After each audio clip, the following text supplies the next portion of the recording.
मित्रों नमस्कार, मैं आपका मित्र भूपेन ठाकरे स्वागत करता हूं अपने यूट्यूब चैनल जीएस मंथन 88 पे। और मैं माफ़ी चाहूँगा कि मैं काफ़ी दिन से वीडियो नहीं डाल पा रहा था, तो उसका रीज़न था एमपीपीएससी का एग्ज़ाम। आई होप आपने काफ़ी लोगों ने एमपीपीएससी का एग्ज़ाम दिया होगा, इस बार उसका प्री दिया होगा, और लगभग आप में से ज़्यादातर लोगों का एग्ज़ाम बढ़िया ही रहा होगा, ऐसी मैं उम्मीद करता हूँ। और नहीं भी रहा होगा तो फिर नवंबर में फिर एग्ज़ाम है, उसकी तैयारी कीजिए, है ना, और लगे रहिए। होता है, ऊपर नीचे होता रहता है, सिली मिस्टेक होती रहती है, चलता रहता है, परीक्षा है। गिरो उठो संभलो, फिर लग जाओ अपने काम पे, और फिर तब तक मत रुको जब तक आपको आपके लक्ष्य की प्राप्ति ना हो जाए। ठीक है, चलिए ठीक है।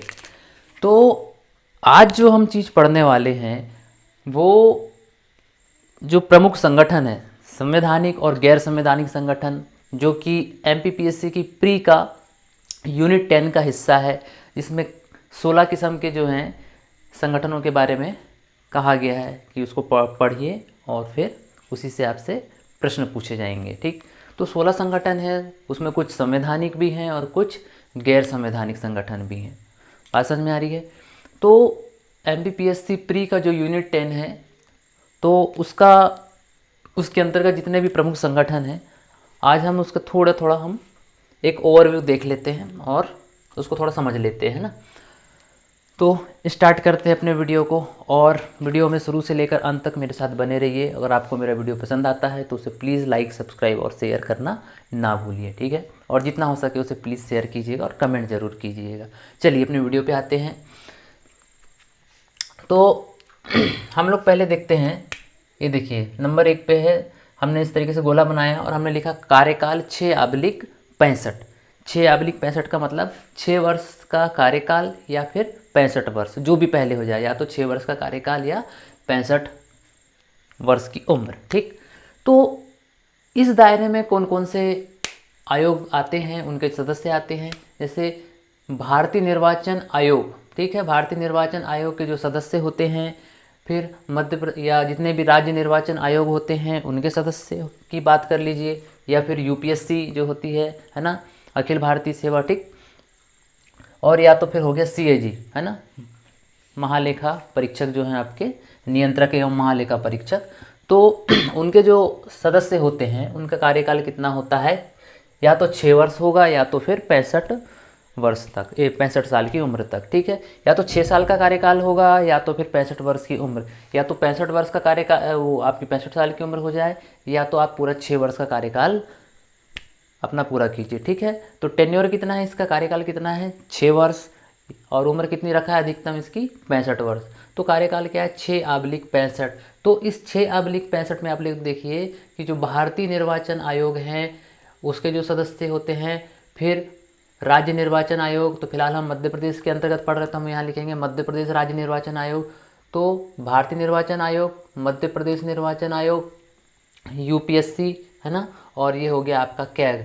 तो इनके जो सदस्य होते हैं उनकी जो उम्र होती है ना, उनका जो कार्यकाल होता है, जो टेन्योर होता है, तो क्या है, 6/65 वर्ष, या तो 6 वर्ष का कार्यकाल हो या तो फिर 65 वर्ष की अधिकतम उम्र सीमा है। ठीक, तो इस तरीके से आप लोग याद रखेंगे। तो इसमें कौन कौन आएगा, भारतीय निर्वाचन आयोग के सदस्य, मध्य प्रदेश राज्य निर्वाचन आयोग के सदस्य, यूपीएससी के सदस्य, और फिर सीएजी के सदस्य, मतलब कंट्रोलर एंड ऑडिटर जनरल जो हैं आपके, है ना, वो।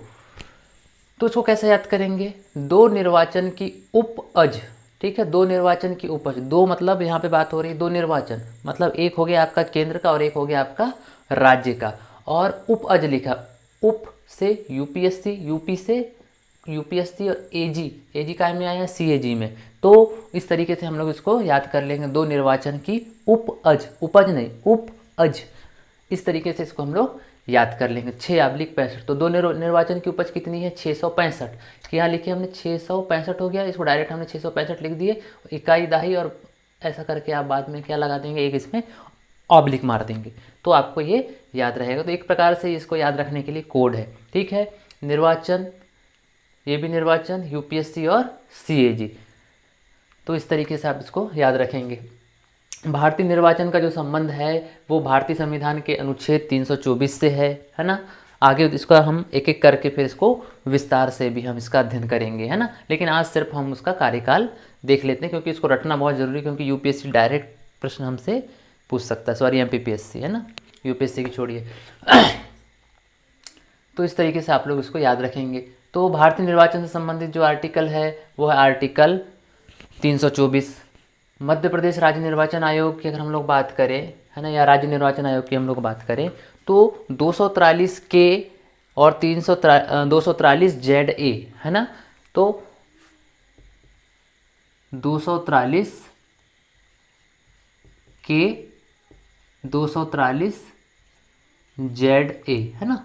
तो दोनों में जो है आपके राज्य निर्वाचन आयोग का वर्णन है, ठीक है। अनुच्छेद 243 की और 243 जेड ए, है ना। इस तरीके से आप लोग उसको याद रखेंगे। यूपीएससी की बात करें तो इसके लिए आर्टिकल है 315, ठीक है। आर्टिकल कितना है? 315। और आपका जो सीएजी है ना, उसके लिए आर्टिकल है आपका 148। तो इसको भी आप लोग याद रखेंगे। हो सकता है कई बार एमपीपीएससी डायरेक्ट इसके अनुच्छेद से भी प्रश्न पूछ ले। तो वो हम लोग क्या काम करेंगे, कल से एक काम हम लोग ये करेंगे कि जितने भी निर्वाचन आयोग जितने भी आयोग हैं तो उसको हम लोग विद कंपैरिजन पढ़ेंगे, तो तब हमको चीज़ें बड़े आसानी से समझ में आ जाएगी, ठीक है। हमको कंपैरिजन करके पढ़ना पड़ेगा, तब चीज़ें समझ में आएंगी। लेकिन फ़िलहाल आज हम उसका जो टेन्योर है और जो उसका कितने ईयर तक वो काम करते हैं वो सारी चीज़ें यहाँ देख लेते हैं ना। तो 2 निर्वाचन की उपज कितनी है? 665, ठीक। तो इस तरीके से आप लोग याद रखेंगे। फिर हम लोग देखते हैं एमपीपीएससी। ये जो एमपीपीएससी है, एमपीपीएससी के जो सदस्य होते हैं उनका कार्यकाल जो है वो या तो 6 वर्ष का होगा या कितने साल की उम्र होगी? 62 वर्ष की उम्र होगी, है ना। इसको आप लोग स्टार लगा के याद कर लीजिए कि सिर्फ एमपीपीएससी जो है या जितने भी स्टेट पीसीएस होती हैं, स्टेट पीएससी हैं, उसके लिए कितना है? 6 वर्ष का कार्यकाल या फिर 62 वर्ष की उम्र, दोनों में से जो पहले हो जाए, ठीक है। तो इस तरीके से है, आप इसको याद रखेंगे, है ना। फिर देखिए राष्ट्रीय मानवाधिकार आयोग और मध्य प्रदेश राज्य मानवाधिकार आयोग, ठीक है। तो यहाँ हमने कैसे याद किए? 370 रुपये में हरित मानवाधिकार। हरित क्यों बोले अभी हम लोग आगे देखेंगे। ये राष्ट्रीय हरित न्यायाधिकरण लिखा हुआ है, इसका जो अध्यक्ष होता है उसकी भी उम्र कितनी है? सॉरी, इसको यहाँ से हटा दीजिए, एक काम कीजिए, इसको हटा ही दीजिए, है ना, थोड़ा मिस्टेक बाय मिस्टेक। इसको याद देखिए, 370 रुपये में क्या है? मानवाधिकार मिलता है। कितने रुपए मानवाधिकार मिलता है? 370 रुपये में। मतलब 370 का मतलब हमने 370 लिखे और यहाँ से डेस मार दिए, तो या तो 3 वर्ष का कार्यकाल या तो फिर 70 वर्ष की उम्र, जो भी पहले हो जाए, ठीक। तो 370 रुपये में क्या मिलेगा? मानवाधिकार, है ना। तो मानवाधिकार में दोनों मानवाधिकार शामिल हैं, राज्य मानवाधिकार भी और केंद्रीय मानवाधिकार आयोग, मतलब राष्ट्रीय मानवाधिकार आयोग, ठीक है। दोनों इसमें शामिल हो गए। तो आप इस तरीके से याद कर लीजिए, या तो अपने तरीके ढूंढ लीजिए या तो मेरे तरीके से पढ़ लीजिए, ठीक। फिर देखिए राष्ट्रीय महिला आयोग, राष्ट्रीय एससी आयोग, राष्ट्रीय एसटी आयोग, है ना, राष्ट्रीय एसटी आयोग, राष्ट्रीय बाल संरक्षण आयोग और राष्ट्रीय ओबीसी आयोग, ठीक है। इन सारे आयोगों के जो अध्यक्ष होते हैं, जो सदस्य होते हैं, उनके लिए कार्यकाल और जो उम्र की जो सीमा तय की गई है वो 65 वर्ष है। तो 3/65। तो हमने क्या कोड बनाया इसका? ST SC OBC. जो एसटी एससी ओबीसी महिलाओं के जो बाल होते हैं वो बाल कितने रुपए में बिकते हैं? 365 रुपया में। कितने में बिकते हैं? 365 रुपये में। एसटी एससी और ओबीसी महिलाओं के जो बाल होते हैं वो कितने रुपए में बिकते हैं? 365। तो एसटी एससी ओबीसी महिला के बाल कितने रुपए में बिकेंगे? 365 रुपये में। तो मतलब 3 वर्ष का कार्यकाल या फिर 65 वर्ष की उम्र, अधिकतम सीमा, ठीक। तो आप इसको ऐसे याद कर लेंगे। फिर हम लोग यहाँ से देखते हैं केंद्रीय सूचना आयोग और मध्य प्रदेश लोकायुक्त और राज्य खाद्य आयोग। तो इसके जो सदस्य होते हैं और अध्यक्ष होते हैं तो उनके लिए क्या है कि 5 वर्ष का कार्यकाल और या फिर 65 वर्ष की उम्र। तो इसको कैसे याद करेंगे?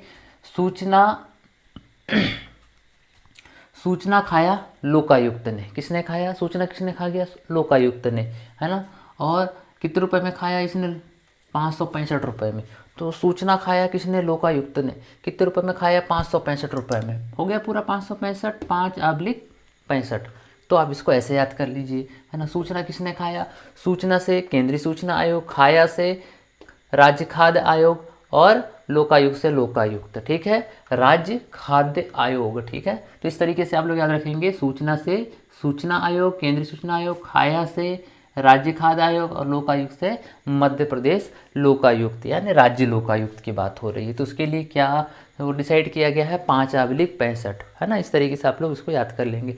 फिर राष्ट्रीय हरित न्यायाधिकरण का याद रखेंगे, 5/70, है ना, इसके अध्यक्ष के लिए है, और 5/67 जो है इसके सदस्यों के लिए, जो उसका कार्यकाल है और उसके लिए जो उम्र है वो डिसाइड की गई है। इस तरीके से आप लोग उसको याद करेंगे। फिर 7वें नंबर पर आप देख लीजिए कि जो केंद्रीय सतर्कता आयोग है उसके लिए 4/65, तो इसको कैसे याद करेंगे, 465 बार सतर्कता बरतनी चाहिए। जीवन में कितने बार सतर्कता बरतनी चाहिए अपने को, 465 बार सतर्कता बरतनी चाहिए। तो ऐसे आप करके इसको याद कर लेंगे, या तो अपने तरीके ढूंढ लो, या तो ऐसे पढ़ लो, कैसे भी पढ़ लो। आपसे जो है यूनिट 10 के जितने भी संगठन हैं उससे रिलेटेड कैसे भी प्रश्न आए, आप उनको परीक्षा में बिल्कुल अटेम्प्ट कर लीजिए, सही कर लीजिए, बस इससे ज़्यादा और कुछ नहीं है ना। तो अब से हम क्या काम करेंगे कि एमपीपीएससी की जितनी भी यूनिट हैं, टोटल 10 यूनिट हैं, तो सारी 10 यूनिट को अब हम लोग ऐसा पढ़ेंगे कि आने वाली जो नवंबर की एग्ज़ाम है हम उसको बहुत अच्छे तरीके से क्रैक कर लें, ठीक है, और हमको मेंस लिखने का मौका मिल जाए। तो ये काम कैसे होगा, आपके और मेरे सहयोग से, है ना। हम दोनों एक दूसरे का सहयोग करेंगे तब ये काम होगा। थोड़ी मेहनत आप करिए, थोड़ी मेहनत मैं करूँगा, ठीक है, क्योंकि इस एग्ज़ाम में मैं भी एज ए स्टूडेंट अपीयर होऊंगा, है ना। तो हम लोग मिलके पढ़ाई करेंगे और फिर इस एग्ज़ाम को क्रैक करेंगे, मिलके क्रैक करेंगे, है ना। चलिए ठीक है, आज का वीडियो यहीं रखते हैं ना, यहीं ख़त्म करते हैं। जय श्री राम।